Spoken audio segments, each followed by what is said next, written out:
પ્રાથમિક શાળામાં 15મી ઓગસ્ટની ભવ્ય ઉજવણી। સિંગવડ તાલુકા પહાડ ગામે આવેલ પ્રાથમિક શાળા ખાતે 15મી ઓગસ્ટ સ્વાતંત્ર્ય દિવસની ધામધૂમપૂર્વક ઉજવણી કરવામાં આવી હતી। સ્વાતંત્ર્ય દિવસ નિમિત્તે શાળા પરિસરમાં રાષ્ટ્રધ્વજ ફરકાવી દેશભક્તિપૂર્ણ વાતાવરણ વચ્ચે કાર્યક્રમ યોજાયો હતો।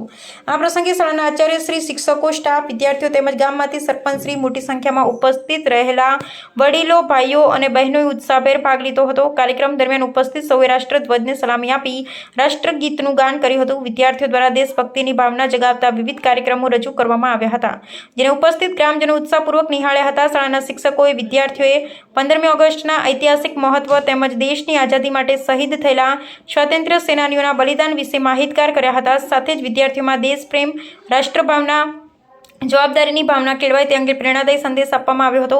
સમગ્ર કાર્યક્રમ દરમિયાન શાળા પરિસર દેશભક્તિના નારા અને ઉત્સાહથી ગુંજી ઉઠ્યું હતું। અંતે ઉપસ્થિત ગ્રામજનોને શાળા પરિવાર દ્વારા સૌને સ્વાતંત્ર્ય દિવસની શુભેચ્છા પાઠવવામાં આવી હતી। આ રીતે પહાડ પ્રાથમિક શાળામાં 15મી ઓગસ્ટની ઉજવણી ઉત્સાહ અને દેશભક્તિના માહોલમાં સંપન્ન થઈ હતી। Reporter Sureshbhai S Makwana.